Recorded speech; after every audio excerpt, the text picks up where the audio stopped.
SNDPയുടെ വക്താവ് നമ്മുടെ വെള്ളാപ്പള്ളി നടേശൻ പറഞ്ഞിരിക്കുന്നത് പിണറായി 3.0 മൂന്നാം പിണറായി സർക്കാർ അധികാരത്തിൽ വരുമെന്നും അതുപോലെ തന്നെ BJP വലിയ വോട്ട് നേടുമെന്നും ഒക്കെയാണ്. അപ്പോൾ UDF എന്തിനാണ് ഈ മത്സരത്തിന് ഇറങ്ങുന്നത്? അത് തന്നെ കേട്ടപ്പോൾ ഞാനും ആലോചിച്ചത്. ഇവരൊക്കെ കൂടി തീരുമാനിക്കുകയാണെങ്കിൽ പിന്നെ ഇലക്ഷൻ്റെ ആവശ്യമില്ലല്ലോ. അതെ, ഒരിക്കലല്ല. കേരളത്തിലെ ജനത അതിന് തീർച്ചയായിട്ടും ഒരു വിധി എഴുതും. അതിൽ ഈ തദ്ദേശ സ്വയംഭരണ തെരഞ്ഞെടുപ്പിലാണെങ്കിലും ലോക്സഭാ തെരഞ്ഞെടുപ്പിലാണെങ്കിലും നമ്മൾ കണ്ടതാണ്, ശക്തമായ ഭരണവിരോധ വികാരമുണ്ട്. അത് ചുമ്മാതൊന്നും ഉണ്ടായതല്ല.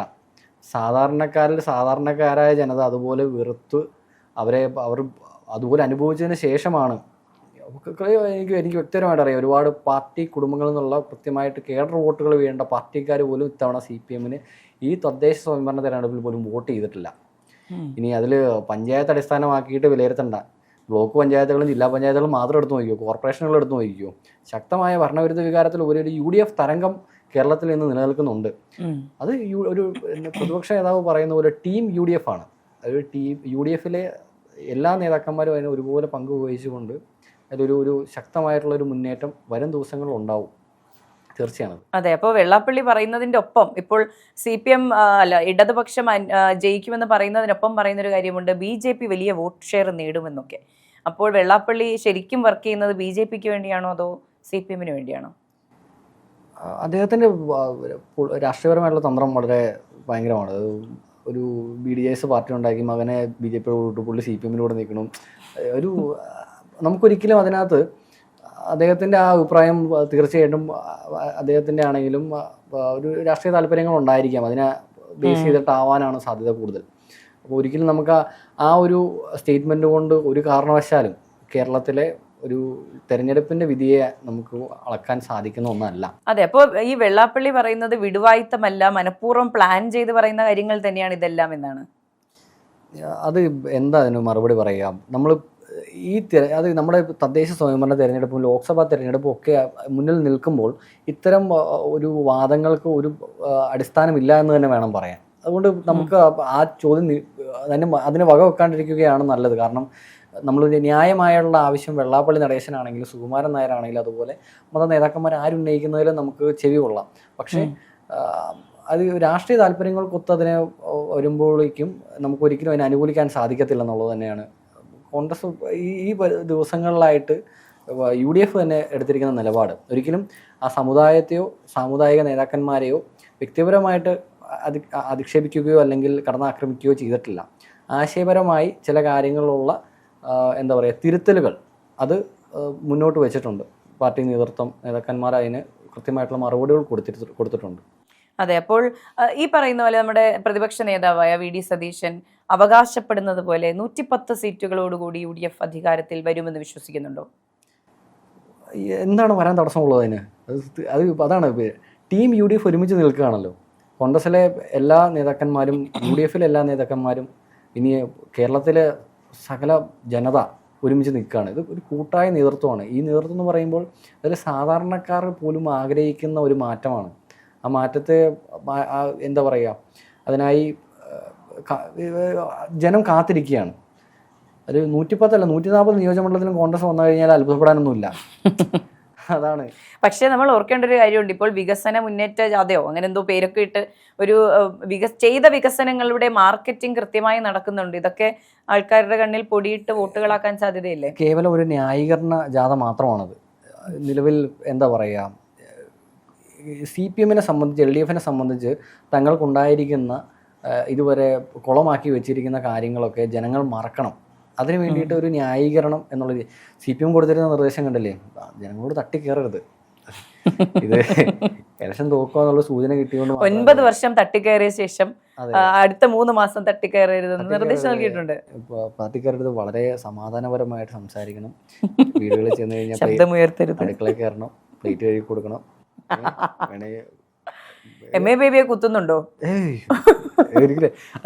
അതാണ് ഒരു CPM പോലുള്ളൊരു പാർട്ടി തങ്ങളുടെ ആശയങ്ങൾക്കും ആദർശങ്ങൾക്കും നേരെ വിപരീതമായിട്ട് കഴിഞ്ഞ 10 വർഷം ഭരിച്ച് കുളമാക്കി വെച്ച് കഴിഞ്ഞപ്പോൾ തന്നെ 3 വർഷത്തേക്ക് അവർ പറയുകയാണ്, നിങ്ങൾ 3 മാസത്തേക്ക് ഈ വരുന്ന 3 മാസത്തേക്ക് 2 മാസത്തേക്ക് നിങ്ങൾ കമ്മ്യൂണിസ്റ്റുകാരാവണം, ഇങ്ങനെ കമ്മ്യൂണിസ്റ്റുകാരാവണം എന്നുള്ളൊരു അതാണ് ആക്ച്വലി ആദർശങ്ങൾക്കോ ആശയങ്ങൾക്കോ നേരെ വിപരീതമായി അതുമായിട്ട് യാതൊരു ബന്ധവുമില്ലാത്ത ഒരു രാഷ്ട്രീയ പ്രസ്ഥാനമായിട്ട് CPM മാറിക്കഴിഞ്ഞു. അതുകൊണ്ട് തന്നെയാണ് LDFന് ഇത്തവണ അവർക്ക് ഒരു ഉറപ്പുമില്ല, എന്താവുമെന്ന് യാതൊരു ഉറപ്പുമില്ലാത്ത ഒരു തെരഞ്ഞെടുപ്പ് വരാനിരിക്കുന്നത്. അവർ ഉറപ്പ്, ഒരു കാര്യത്തിൽ ഉറപ്പുണ്ട്, അവർക്ക് തോക്കുന്നുള്ള ഉറപ്പാണ്. ഇനി ഒരു നാണം കെട്ട തോൽവി ആകാതിരിക്കാനുള്ള സീറ്റ് കിട്ടുന്ന അവർക്ക് ഉറപ്പില്ല. ആ ഒരു വിഷയം ഇപ്പോൾ നിലനിൽക്കണേ. CPMനെ സംബന്ധിച്ച് അവരുടെ ഉരുക്ക് കോട്ടകളിലും ശക്തി കേന്ദ്രങ്ങളിലും വിള്ളൽ വീണ് കഴിഞ്ഞിരിക്കുന്നു. അത് ഈ പഞ്ചായത്ത് തെരഞ്ഞെടുപ്പുകൾ അതിന് മറുപടിയാണ്, അതിന് തെളിവാണ്. അപ്പോൾ ഒരു നാണം കെട്ട തോൽവിയിലേക്ക് പോകാതിരിക്കാനുള്ള അവസാനവട്ട ശ്രമങ്ങളാണ് ഇപ്പോൾ നടന്നുകൊണ്ടിരിക്കുന്നത്. അത്ഭുതപ്പെടാനൊന്നുമില്ല. നാണം കെട്ട തോൽവി അത് സുനിശ്ചിതമാണ്. അത് എന്താ, നിലവിൽ CPMനെ സംബന്ധിച്ച് CPMന്റെ ശക്തി കേന്ദ്രങ്ങളിൽ ഈ പറയുന്ന പോലെ തെരഞ്ഞെടുപ്പുകൾ നമുക്ക് മുന്നിലായിട്ടിരിക്കുന്നത് വലിയൊരു ഡേറ്റയാണ്. അതായത് 10-40 വർഷക്കാലം CPM അടക്കി ഭരിച്ചിരുന്ന വാണുകൊണ്ടിരുന്ന പല പഞ്ചായത്തുകളും പല വാർഡുകളും മുനിസിപ്പാലിറ്റികളും അടക്കം തകർന്ന് തരിപ്പണമായെന്നുള്ളതാണ് ഈ തെരഞ്ഞെടുപ്പിൽ നമുക്ക് കാണാൻ സാധിച്ചത്. കേരളത്തിൽ UDFന് അനുകൂലമായിട്ട് ഇത്രയും വലിയൊരു തരംഗമുണ്ടോ എന്നത് പറയുന്നത് UDFന്റെ, അതായത് UDF സ്വീകരിച്ചിരിക്കുന്ന അല്ലെങ്കിൽ കോൺഗ്രസ് സ്വീകരിച്ചിരിക്കുന്ന നിലപാടുകൾക്ക് ജനം നൽകിയ അംഗീകാരം എന്നതിന് പുറമെ എന്നത് കൂടാതെ തന്നെ ശക്തമായ ഭരണവിരുദ്ധ വികാരം അതിന് വഴിയൊരുക്കിയ പിണറായി വിജയനെ തീർച്ചയായിട്ടും നമുക്ക് ഒരിക്കലും അനുമോദിക്കാണ്ട് നമുക്ക് UDF കടപ്പെട്ടിരിക്കുന്നു അദ്ദേഹത്തോട്. തീർച്ചയായിട്ടും പിണറായി വിജയൻ വീണ്ടും അതായത് അദ്ദേഹത്തിന്റെ മുഖം തന്നെ മാർക്കറ്റ് ചെയ്തുകൊണ്ട് CPM നിലവിൽ ഈ തെരഞ്ഞെടുപ്പിനെ നേരിടുമ്പോൾ നമുക്ക് കോൺഗ്രസിനെ സംബന്ധിച്ച് വളരെ ചെയ്യാനില്ല, കൈ കെട്ടി നോക്കിയിരിക്കുക. അതുപോലെ ബഹുമാനപ്പെട്ട സഖാവ് എം വി ഗോവിന്ദൻ CPMന്റെ സംസ്ഥാന സെക്രട്ടറി ആയിരിക്കുക എന്ന് പറയുന്നത് ഞങ്ങളെയൊക്കെ സംബന്ധിച്ച്, UDFനെ സംബന്ധിച്ച് വളരെ എന്താ പറയുക, വളരെ ഇത്ര അനുകൂലമായിട്ടുള്ളൊരു അദ്ദേഹം വീണ്ടും തുടരണമെന്ന് ഞങ്ങളുടെ ആവശ്യം. പിണറായി വിജയൻ മുഖ്യമന്ത്രി സ്ഥാനാർത്ഥിയായിട്ട് CPM വീണ്ടും ഉയർത്തി കാണിക്കണം ഞങ്ങളുടെ ആവശ്യം. നമ്മൾ എന്തൊരു ആഗ്രഹിക്കുന്നുണ്ടെന്ന് അറിയാവോ? അതെ, ഇപ്പൊ എനിക്ക് ഇത്രയും നല്ല മനുഷ്യരുണ്ടായിട്ട് UDFകാർ പോലും പറയുന്നു ഇത്ര നല്ല മനുഷ്യരാണ്, നിങ്ങൾ പോകരുതെന്ന്. അതെ അതെ അതെ അതെ, ഇങ്ങനെ തന്നെ ഉണ്ടാകണം. ഇങ്ങനെ ഉണ്ടാവുകയാണ് ഞങ്ങൾക്ക് ഭയങ്കര അനുകൂലമാണ്, അതുകൊണ്ടാണ്. അതെ, തീർച്ചയായും.